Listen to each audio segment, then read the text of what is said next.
everyone to this keynote lecture. We have a lot of attendees, Martin. We have at this moment about 600 persons, 100 here in presence, and the other ones are remote. So I'm going to introduce Martin Gastal. He's a very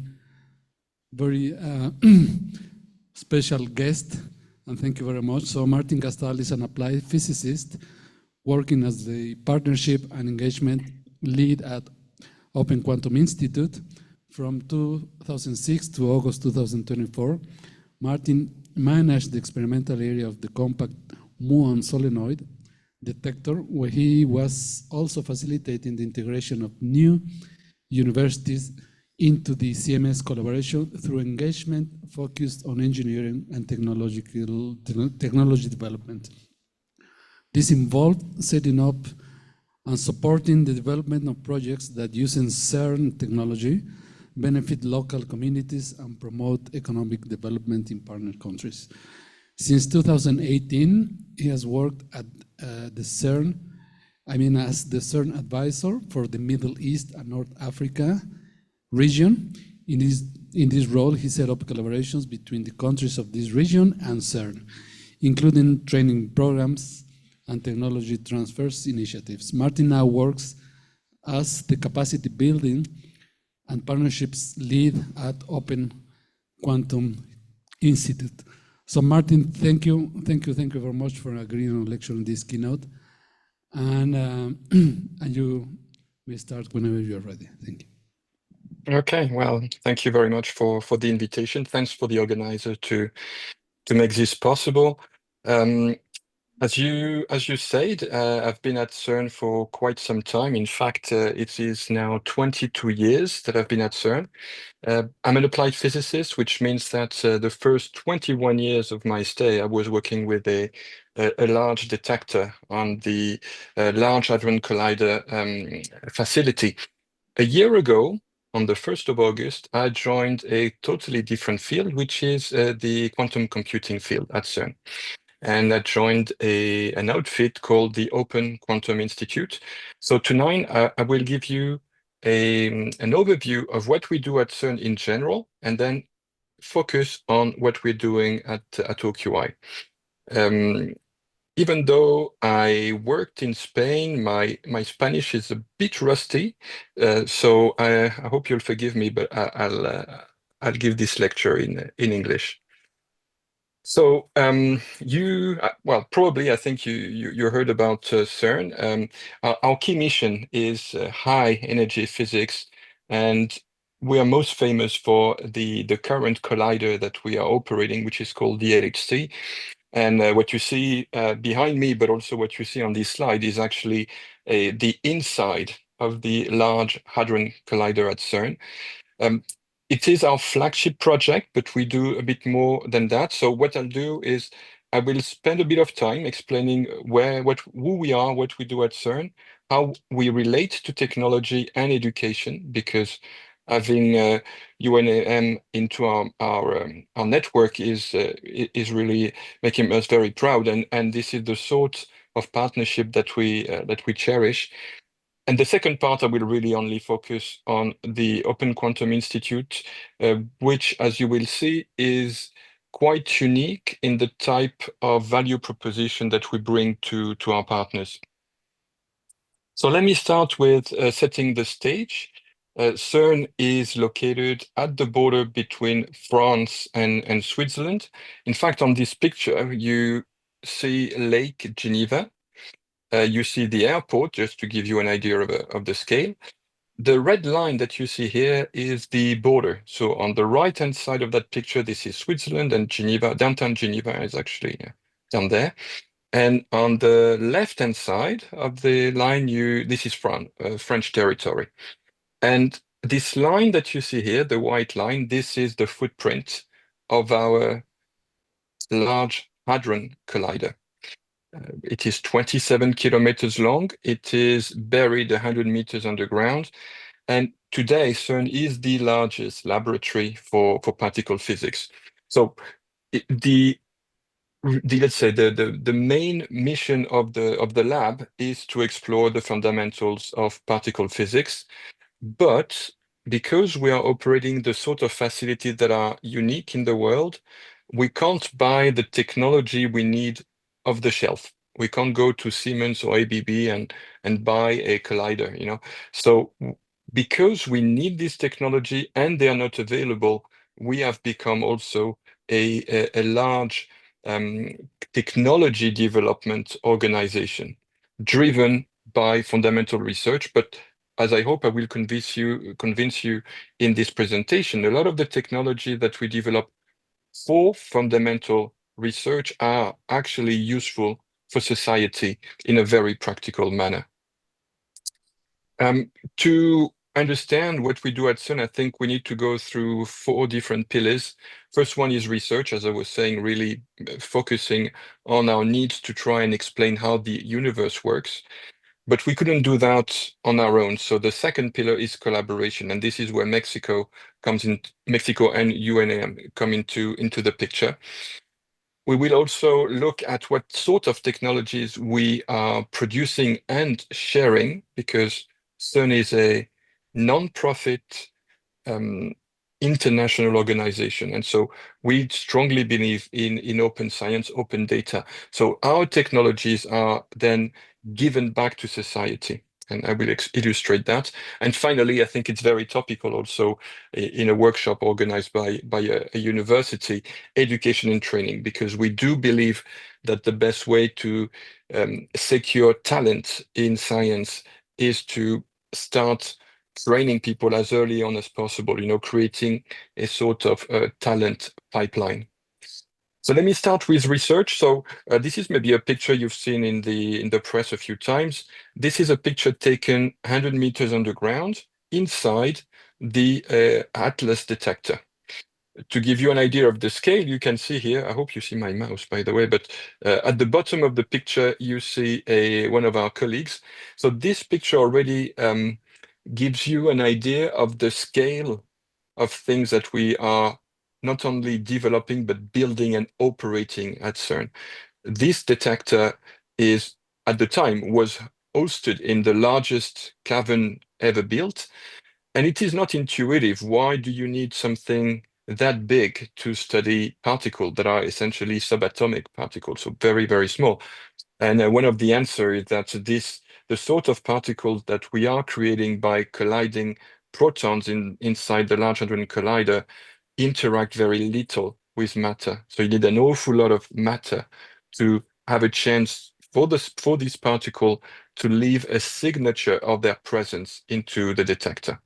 So this is Atlas. You will see that we have other detectors, but essentially all the detectors that are present at CERN as a goal want to help us understand the building block of matter and the forces that are forming matter as we know it. We have a strong correlation with astrophysics because we get that question very often. How is it that both astrophysics and high energy physics claim to be trying to understand the universe? And the answer we give is that, in fact, the two disciplines are complementary. If you're looking at astrophysics, you can look at the night sky with telescopes, either one that are in space or earthbound, and you look at the light that is propagating from the beginning of the universe. But in fact, if you go back early enough after the Big Bang, you find space and matter in a state where the density prevents light from propagating, which means that if you're interested at the very early stages of the universe, where the first particles were produced and when the first laws of physics were, let's say, expressed themselves, you can't do that with telescopes. You have to rely on particle accelerators. So if you like, you could say that if you are interested in the universe before 380,000 years, you have to rely on accelerators. And beyond that, you can rely on telescope. But the two are intimately complementary. So the questions we're trying to answer are extremely fundamental. Where do we come from? Why is the universe as it is? And so in order to understand that, we try to reproduce the state of matter as it was right after the Big Bang by colliding high energy, high velocity particles. To get to this very fundamental state of matter, you need, and to understand it, you need three things.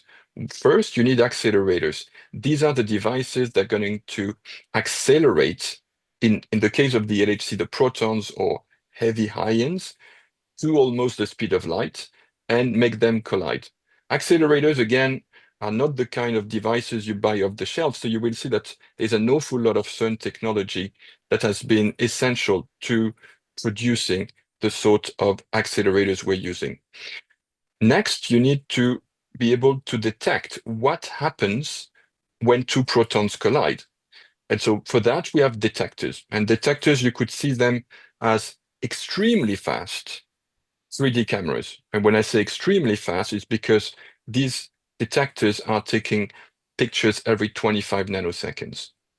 Well, it's not pictures, but the analogy is pictures. But the third thing we need, and that's where quantum also come into the picture, or will come into the picture, is computing, because the output of your detector will be a file, typically a 2 MB data set, that needs to be first filtered, then reconstructed, and then analyzed. And for that, you need an awful lot of computing power. So now going back to the first technology, which are the accelerator, in the picture behind me and also on this artistic view of the LHC, what you see is a typical dipole magnet. And what's special about it is that it is using superconductive material in its coil. This is the only way we could produce the sort of magnetic field that would be strong enough to keep the particles that are going around the LHC in orbit, right? So in fact, every time particles go through a dipole magnet, the magnetic field produced by that magnet will slightly tilt the trajectory of the particles, and that will keep them in orbit around the 27 kilometers of the LHC. Now, is quite a challenge. In fact, if you look at one of these magnets, and there are more than 3,000 of them in the LHC, you have a lot of technology. First, as I mentioned, you've got the superconductive material. But then, if you look at these beam pipes that are going through the magnets, these are beam pipes, but inside them, you've got extremely high vacuum. The sort of vacuum you find in there is not far from what you find between the Earth and the Moon. So that is in itself a very, very challenging technology. One that has given us an awful lot of trouble and that really required a huge amount of investment is then to keep all this at a temperature where the superconductive material is indeed superconductive. And that's at about 1.8 Kelvin, the temperature of superfluid helium. So in fact, you have to imagine that all this volume is filled up with liquid helium.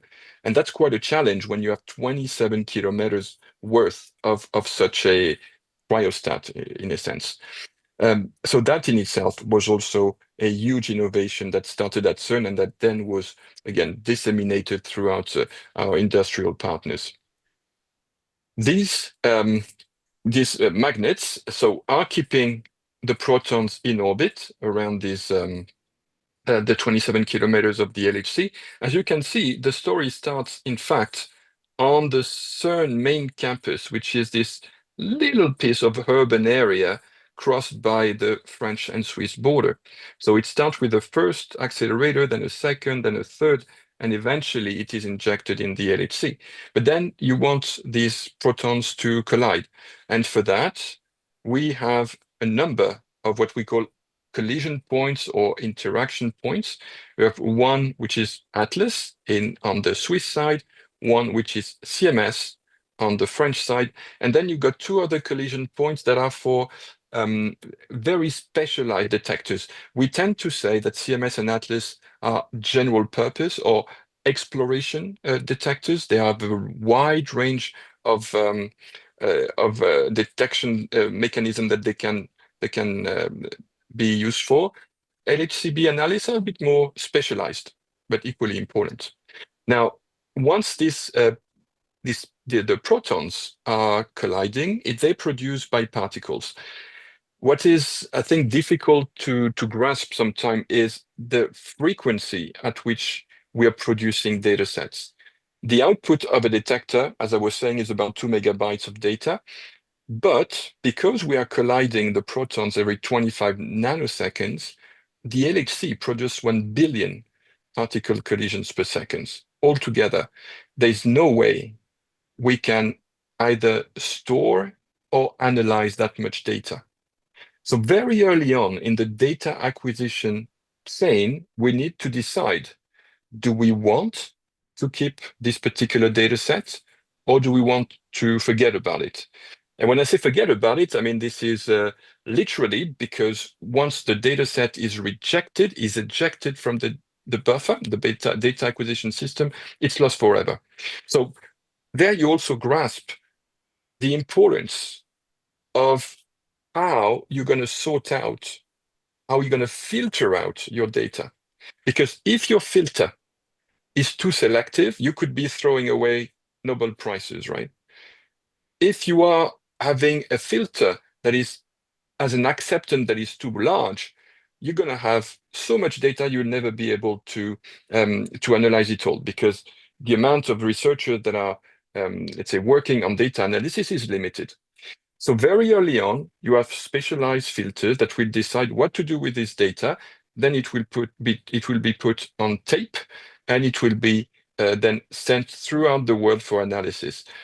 This being said, we go from 1 billion particle collisions per second to only 1,000 data sets, or events, we call them, that are selected and recorded. So a dramatic decrease.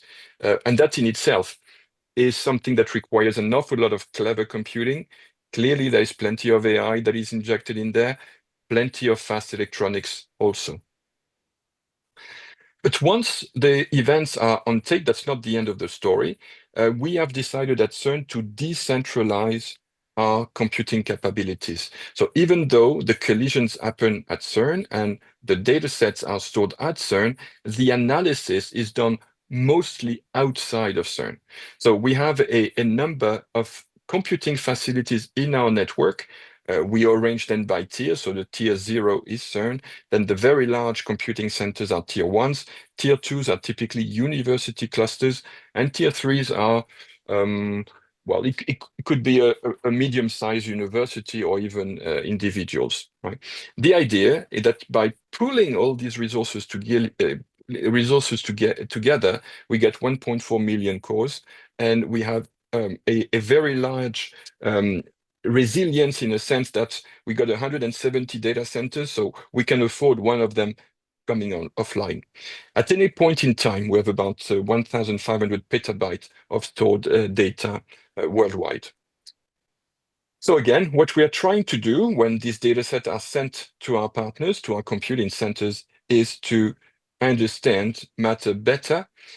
One of the latest discoveries we made, because discoveries are very rare, I mean, we know already quite a lot about matter, not as much as we wanted, but the last discovery was 2012 with the discovery of the Higgs boson. Now that's not the end of the story, because even though we understand a lot, it's worth remembering that if you look at the night sky, we only understand 5% of the universe. So throughout the thousands of years of our species on Earth, we've only managed to understand 5%. 95% is still unknown to us, like dark matter. Maybe you heard about that, dark matter, dark energy. No clue. And that's the next big step for us in terms of discovery. Now, the Higgs boson was a discovery from 2012. That doesn't mean that we understand everything. Far from it. So there's still a lot of things, a lot of questions to be answered. Also, what about antimatter? Theoretically, there should be as much matter than antimatter. There isn't. The fact that we're here means that there is more matter than antimatter. Why? That's also an imbalance that we don't understand. And then there are some even more fundamental questions about like why is the gravity so weak compared to the other forces. All these questions mean that we have at CERN at least decades of work to be done. And so starting to look into the future, as scientists, we like to dream. And the next big project we are trying to convince our member states to help us build is what we call at the moment the FCC, which would be an even larger collider. This one would be about 91 kilometers. Of course, it's a massive project. But let's put things in perspective. The CERN budget is about one coffee per year for taxpayers in our member states. So yes, it adds up to a lot of money. But again, it's particularly nowadays when we see a lot of investment in defense and stuff like this. Let's remember that building a collider, which has a lifetime of several decades, okay, it is expensive, but it is also a worthwhile investment if we want to further our understanding of the universe. As I said in the intro, I mean, none of this would be possible without collaboration. So CERN was built in 1954, just after World War II. At the time, Europe was in ruin, and we were, as Europeans, we were, of course, suffering for a lot of very significant brain drain to the US, where the conditions were better. And so CERN was created in Switzerland in a neutral place with the goal to attract European talent and offer them an opportunity to, use their skills. Now, we are 70 years later, we have grown a lot. We have now 25 member states. We also have what we call associate member states, which are, let's say, on the path towards becoming full members. And there you will see that Brazil is already there. And next quarter, Chile will also join. Now, of course, Mexico is a state that is a country very important to us. We already have a collaboration agreement, international cooperation agreement with Mexico. And I think your Minister for Higher Education will visit CERN in October. And, we are kind of hoping that maybe that will also give a new momentum to a potential tighter collaboration with Mexico. This being said, already today, Mexico has a lot of scientists at CERN. We have 66 at the moment. And a lot of the manpower, the workforce at CERN is actually not people paid by CERN. They are people like yourselves, academics, students, postdocs that are sent by their university to be resident at CERN for a number of years. So altogether on a CERN campus, you've got 18,000 scientists, but only 2,600 are actually CERN institutes. CERN employees. The rest are people sent by their universities. And in Mexico, we're working with 13 universities. So, again, a very substantial community. Now let's take a look at technology, because as I was saying, we must develop technologies, and since we can't buy it, you probably know that the World Wide Web was created at CERN. That was a long time ago. It was not particularly because we wanted to create the internet or anything like this. It was because at the time, CERN campus is fairly large for those of you who have been there. And at the time, there was no network to move data from one building to the other. So people had to rely on tapes that were carried by bike.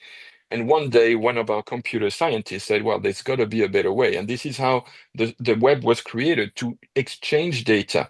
So it was driven by a need to facilitate the work of fundamental research.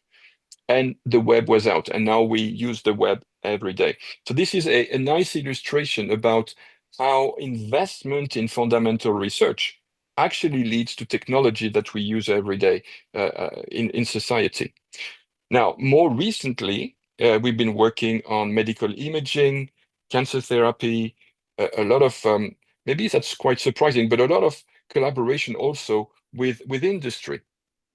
So accelerators are typically CERN technology that are used for cancer therapy. Imaging, yes, because in fact, a lot of our detectors themselves are using new imaging technologies, not for medical application, for high energy physics, but the technology is the same. It can be applied to imaging for medical applications. Less intuitive.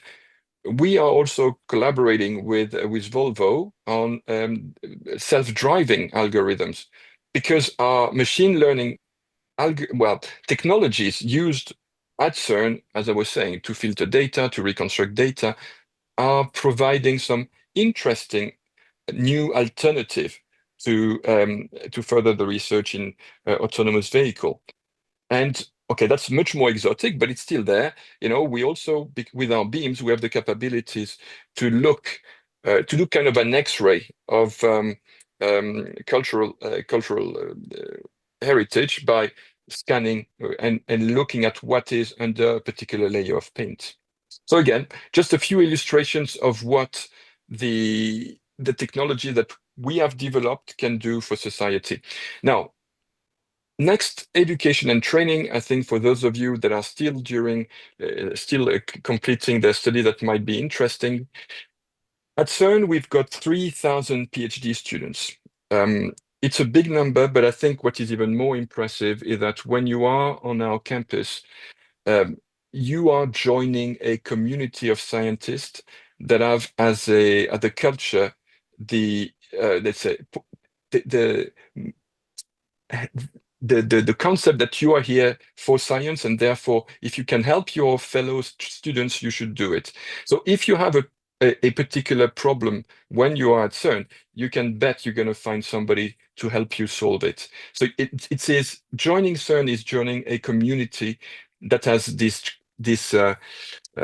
belief and culture in helping each other. In addition to PhD students, in fact, as I was saying, because we are trying to build up a talent pipeline, we invest every year and invite 300 undergrad students to CERN. It's part of our summer program, and there are many Mexican students coming. The idea is that during 8 consecutive weeks, undergrads would be attending lectures in the morning, and there can be lectures in physics, but it can be computing. We also invite guest speakers, sometimes astronauts, sometimes philosophers. The afternoon are dedicated to hands-on research. So you would have a first taste of what it's like to have a career in international research. So if you have an interest, I strongly encourage you to apply. Every year, the opening for application is on the 1st of November, and the program starts sometimes in mid-June to mid-July. Again, 8 consecutive weeks. We also have a lot of graduates coming. We have a fellowship program, so people would come to CERN for 2 to 3 years. This one is more like a job. Right? It is supposed to provide on-the-job training for young graduates.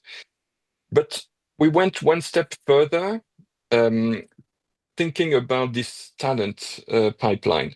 If you want to catch people as early as possible, then you should even try to catch them in high school.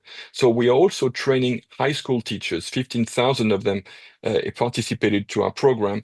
And so when they come for something like 2 weeks, and they are brought up to date with the latest developments in physics. They get a chance to see our labs, to also experience our research facilities.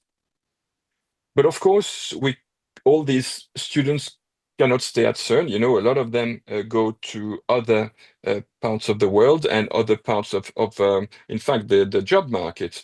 The good news is that 45% of the people that have gone through CERN go to industry. So the skills that are developed at CERN are certainly not only for fundamental research or research. A lot of them find other use for their skills. Some of them go to academia, and then the rest go to other fields, including government jobs. What's interesting at CERN also, and that's quite striking if you were to visit our campus, is that when you look at the age distribution, it peaks at 27, and these are the 3,000 PhD students, obviously. And then you can see that then there is a drop, and our retirement age is 67. But you can see that a lot of people still come and work at CERN. And in fact, I can even say that we have a collaborator that is 101 years of age, and he's still coming to CERN. So I think that's kind of show that if you are working in high energy physics, your life expectancy is not affected by that, quite the opposite. Okay, that was for a short introduction to CERN. And I guess I'll take question at the very end. Now, I'd like to spend a bit more time on quantum. So at CERN, we have two different quantum initiatives. Today, I'm going to focus on the Open Quantum Institute. Because first of all, your university is involved in this program. And as you will see, it has a reach which is quite different from what you heard so far, because so far I really tried to send the message that CERN focuses on high energy physics, while the OQI has a different focus, as you will see in a minute. So this is a year and 5 months old initiative that was born from an initial idea from a Swiss scientific anticipator called Gastal, but then they handed over that concept to CERN. And so in March last year, we started to handle this particular institute. One way to see it is that it's a collaborative platform to develop quantum computing algorithm technology. And I think the next part of the sentence is important for the benefit of all. So this time we're not only focusing on quantum for high energy physics, we're focusing on quantum for good, quantum for all. Initially, this institute was put forward because states came to CERN and said, well, CERN and Gastal, and said, we've got to do better than what we did for the artificial intelligence. Looking at what happened with artificial intelligence, I think it's quite clear that today the bulk of the intellectual property of the technology is in the hands of very big, powerful corporations, right? Today, if you want to buy AI, or if you want to access to AI, you have to buy it. And the same was true also for other disruptive technologies like GM food. And there are a lot of things that we can learn from the last decades when disruptive technologies enter societies. One of them, and that's still very much true today, is that the legal frameworks of the states were not ready. Today, if you have a doctored video on the web that is propagating misinformation, it's nobody's fault because it's AI generated. So, the framework is not there to put guardrails around these technologies. At the beginning, when GM food went around, we were facing quite surprising situations where you had famine in Africa and you had GM food on cargo ships, and the ships were not allowed to dock because societies were very much afraid about the technology. So there's got to be a better way. And what our partners asked us to do is, as a solution, was to share the technology, in that case, quantum computing, because it is seen as the next big disruptive technology coming. So share it widely meaning make a specific effort to share it in parts of the world that are less fortunate than the West, equitably and freely. And this is really the fundamental principle on which the Open Quantum Open Quantum Institute was built. So why did they come to CERN for that? Well, I think we, after 70 years, have shown that we know how to share technology with society.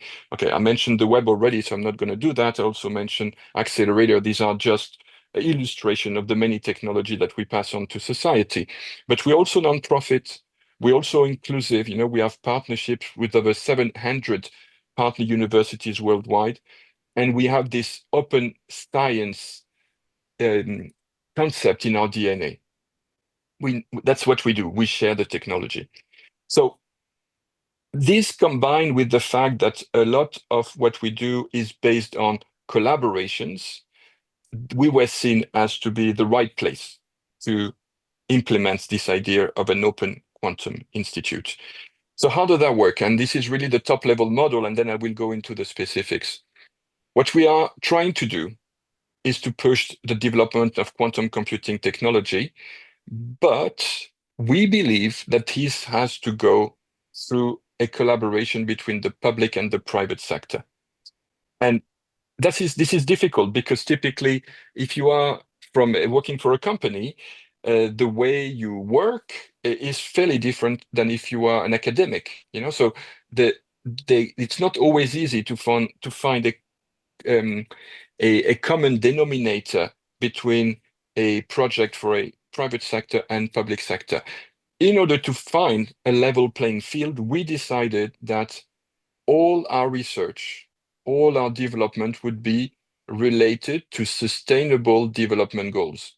That's where I mentioned before that we are departing from high energy physics. Here at the Open Quantum Institute, we focus on sustainable development goals. And I think there was a clever trick to ensure that public and private partners could work together, because whether you're for-profit or non-profit, it is very hard to be against eradicating poverty or preserving biodiversity, right? So you're creating a depoliticized work environment to work together. In our values, you find the open science, which means that whatever algorithm that is developed, application of quantum computing for society is developed, this is going to be shared. So the algorithms will be made public. We believe also that teams are stronger if you find stakeholders with very different backgrounds. So a typical team developing a quantum computing application will consist people like you, university, but also NGOs, also UN agencies, also industry leaders, hardware provider, QPU providers, because all these different partners, they can bring a different vision, a different skills to the team. Because as scientists, assessing whether a new mechanism to predict flooding is appropriate or not, this is something that NGOs will know. This is something that UN agencies will know, not scientists. So you need both, because again, we're trying to find applications for sustainable development goals. We have the ambition to have an international reach. That means that we make a very strong effort to focus our initiatives outside of the West. So really going to places that have maybe less access to the technology as in the West. Already mentioned, so we're trying to solve societal problems. At the end, what we would like to see, at our modest scale, we're not going to change the world, but what we would like to do is to ensure that we are preparing the countries and societies and communities for the arrival of the technology so that they are not left behind. So we are trying not to make the digital divide worse.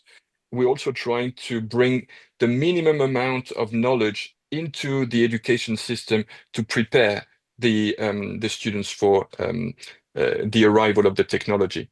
So that was for the theory. Now the practice, how did that work? How do we push the development of quantum computing applications?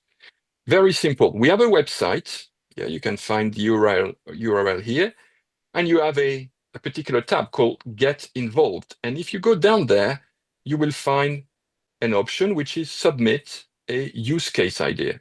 So anybody having a great idea of a quantum computing application can submit a proposal. What it needs to be onboarded and supported is that it relates to a sustainable development goal, but there are many. And more difficult, it has to have the potential to show quantum advantage. And that's difficult. So, because we want to onboard, we want to support the types of proposal where the algorithm will be better executed by a quantum computer than GPUs or CPUs, right? So that's how it works. And examples, because this is not theoretical, and we're already working on this.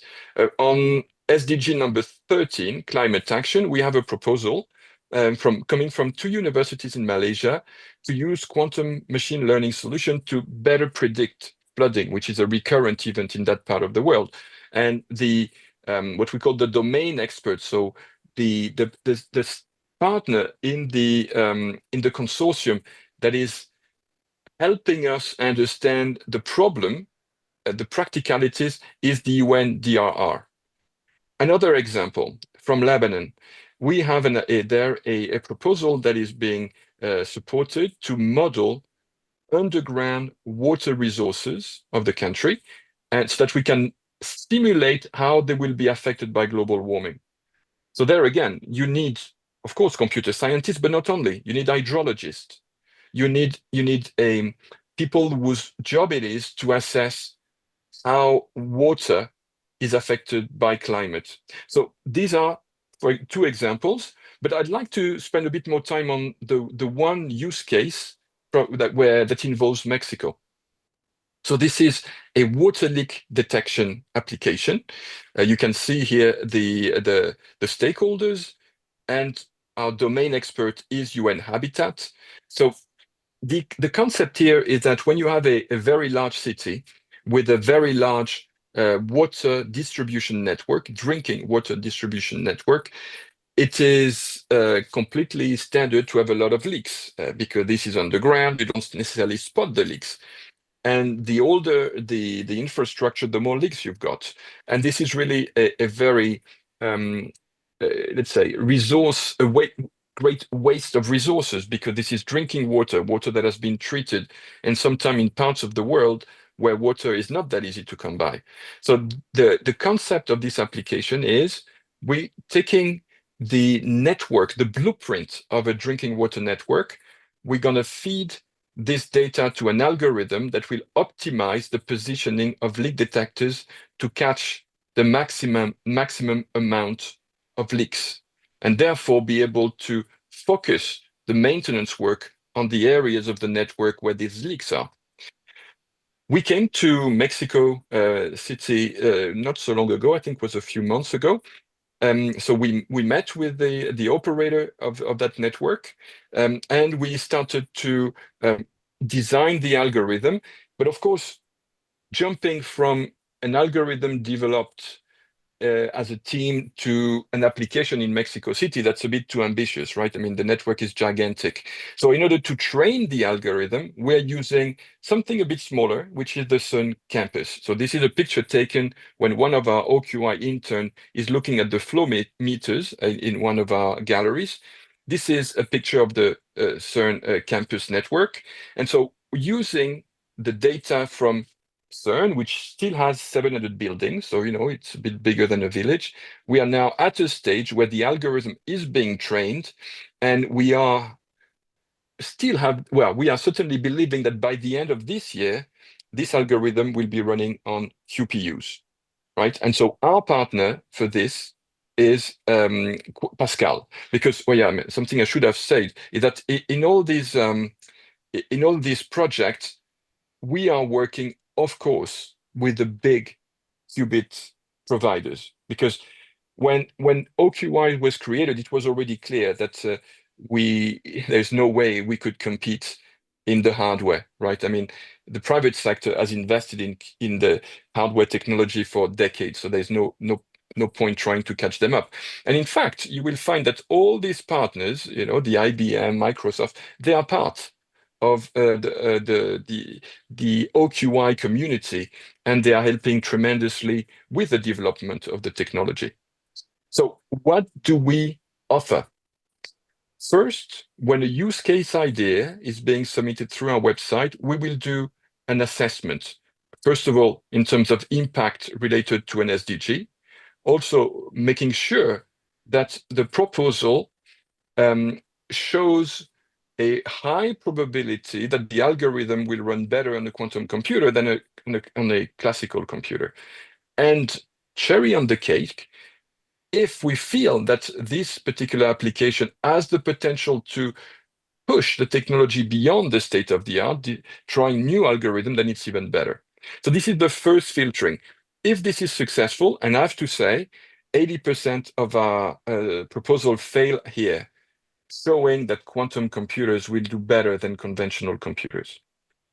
If that works, then OQI will assign a quantum computing expert to mentor the team, all the way from the idea through algorithm design, simulation, and all the way to implementation on QPUs. At the very end, we want to be able to nurture a project submitted by a team from the idea all the way to implementation. And we do all this for free, right? Including access to QPUs. We have a bit of targeted funding, but not as much as, for example, being able to fund a PhD student. No, but we have a bit of funding to, let's say, when, for example, travel is required or participation to conferences, or a bit of software or a bit of consultancy services to be purchased. Now, this was for technology. Another part of what we do at OQI is capacity building and education. And so we have several initiatives. The first one is that we provide a searchable database of educational material for all our partners. So if you have somebody from the University of Calgary that has a quantum computing lecture that he or she is happy to share, we will get the slides, we will put them into the database, and other members can download it and use them. This is true for lectures, for exercises, for seminars, for masterclasses, right? So trying to build a repository for educational material. The second thing we do is to organize hackathons, because we believe hackathons is certainly nowadays a very powerful tool to motivate the young talents, but also to give an opportunity for high potential individuals to stand out. And this is really important for us because, again, we would like to share that technology and give the possibility to develop it based on the potential of the different people that are involved. So again, these hackathons are targeting sustainable development goals, and they are all taking place in the global south. That's very important because, as I was saying from the onset, one of our mission is to share quantum computing technologies broadly. So this year, and remember, we were born in 2024, sorry. So we are very, very new. But this year we went to Lebanon in April, then we went to the UAE in May, we went to Ghana in July, we went in Thailand last week, we are going to Egypt in September, and we will be in Uruguay in October, right? So these are the location for 2025. And for 2026, we already have a list of 8 countries where we will go. And the second thing that we do is that we offer internships in the tech industry. Because hackathons for us is not a one-off. It is, as I was saying, a chance to for high potential individuals to shine. And then we would like to help them to make the jump into the job market. And so what we have is a matching mechanism where internships in the tech industry, and this is a pilot project. So at the moment, it's only European tech companies. So these companies are offering internship for a year for the winners, or the people who have been shining through our hackathons, right? So all this is really meant to give the maximum amount of exposure for the technology. And I think this is very topical that 2025 is the International Year of Quantum. And so, of course, we are heavily involved with UNESCO and the IYQ, we call them, so this International Year of Quantum Science and Technology team. I spoke a lot. I think I was given 50 minutes. It's 49. So I just want to finish saying that CERN has a role to play, we believe, in the future, both in terms of fundamental research, but also of technology development. And OQI is an illustration of that. Thank you for your attention.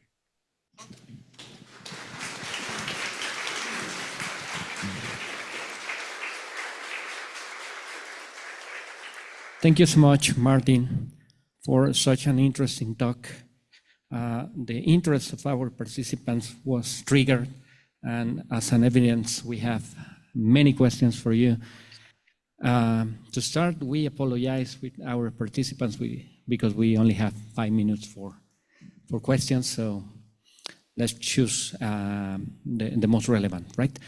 First of all, is there any question inside the auditorium? Yep, okay, we have one.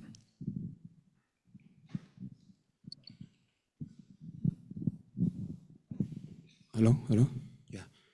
At the beginning of the slide, the presentation, we saw that the members of the CERN were mostly the European countries, and then also we saw below of the slide that Japan and US are only observers, right? So then, is there any reason that these kind of countries, very advanced in technology, in science, are only observers, or is a different meaning?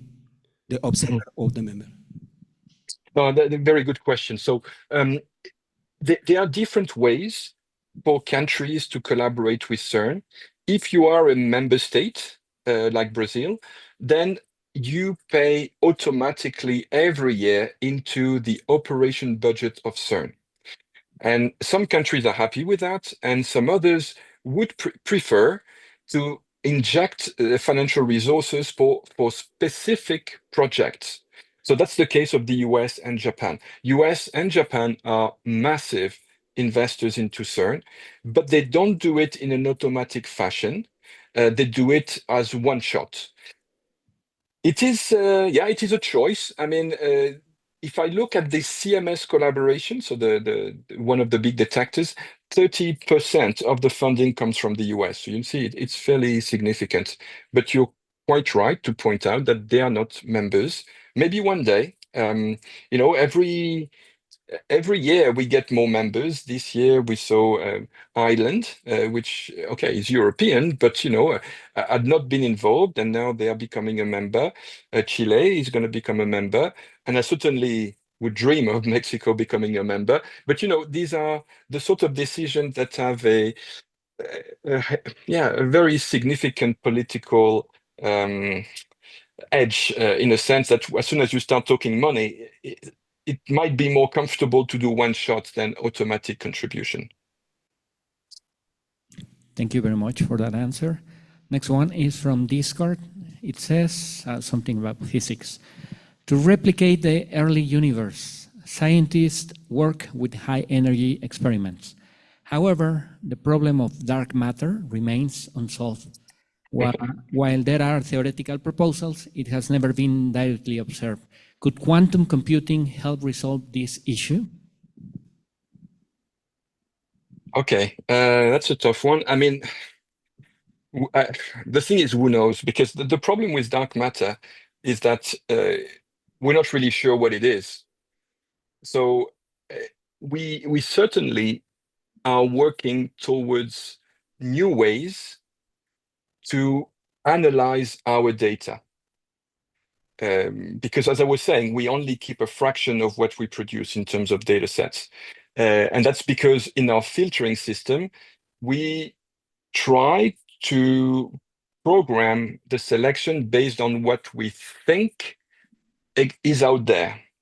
But since we're not quite sure what we're looking for in the case of dark matter, it might be that what we are filtering is not optimal. And we are always trying to find new ways to sort out this data. And there is a very exciting new initiative at CERN called the Next Generation Trigger, which is exactly doing that, trying to find new ways or new techniques to look into the data sets. And maybe quantum will do even better than GPUs and artificial intelligence combined.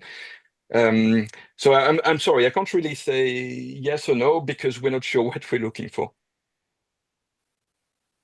Thank you very much, Martin. Next one. Yeah, this is important. Are there opportunities for foreign electronic engineers at CERN? Plenty. Of course. I mean, at CERN, because we are developing these technologies, we need talented engineers in so many areas: mechanical engineering, fluid mechanics, cooling, power systems, electronics, microelectronics, data acquisition, system administration. We are 18,000. I mean, there is a job, there are projects in a very, very large array of disciplines. So the answer is yes, absolutely. So at the moment, Mexico not being a member, the way to collaborate with us, you said electronics or microelectronics? I can't remember the question, but it was electronics. Okay, so the best way to get involved as an electronics engineer, I assume from a Mexican nationality, would be to be affiliated with a Mexican university working on a CERN experiment. So we've got 13 institutes in Mexico, and all of them, being affiliated to any of them, gives you the possibility to work with CERN on such projects. And the day that Mexico becomes a member state, then of course, anybody with a Mexican nationality can apply for jobs in electronics at CERN. Thank you very much for that answer. I will abuse of your time a bit by making you one question more. If you I'm with you for whatever time you need. Don't worry. Okay. Next one. This is great. With the progress in quantum computing and related technologies, what future developments do you anticipate for the root CERN framework? Okay. One thing that we're working very actively on right now is how quantum computers will be connected with our existing HPC. At the moment, we are in the middle of a transition between data analysis computers that were fully CPU based to hybrid CPU GPUs. The next step will hopefully be CPU GPU QPUs. But of course, this is a technology that is in its infancy. But we have just 2 weeks ago, we got 2 PhD students from Ireland to work on hybrid systems. So for us, we strongly believe that hybrid systems are the future, and there's an awful lot of work to be done there. Yeah, and that's very related with the talk we had yesterday. So I think that's the way it's taking.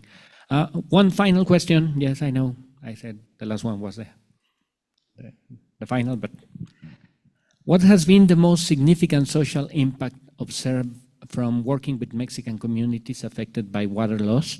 And how has quantum research contributed to better decision-making in those areas? Okay.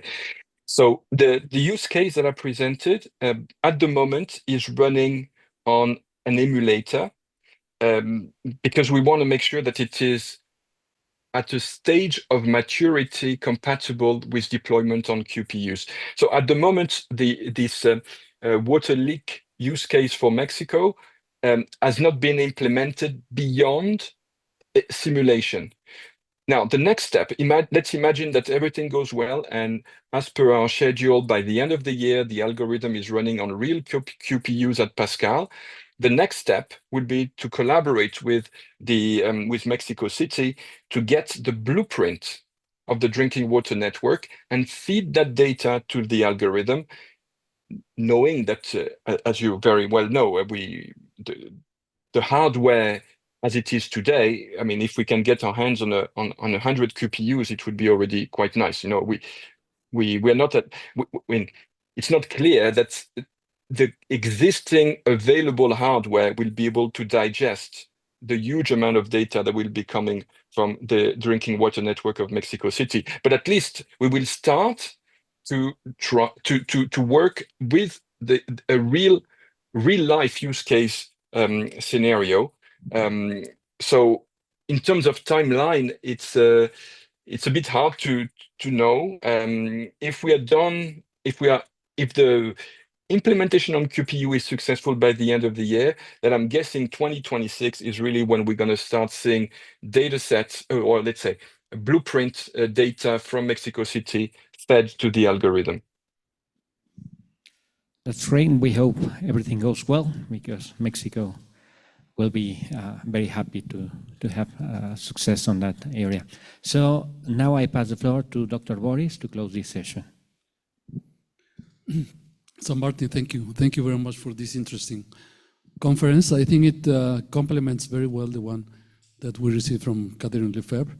And what I like the most is the idea of that has open QI initiative to use these technologies owned by developed countries and rich companies in benefit to less fortunate societies and economies. That's I think is great. And Martin, on behalf of the National University of Mexico, I really want to thank you for this excellent conference, and I hope we can meet again soon. Thank you very much. Thank you very much for having me. It was a pleasure. Bye-bye. Bye-bye.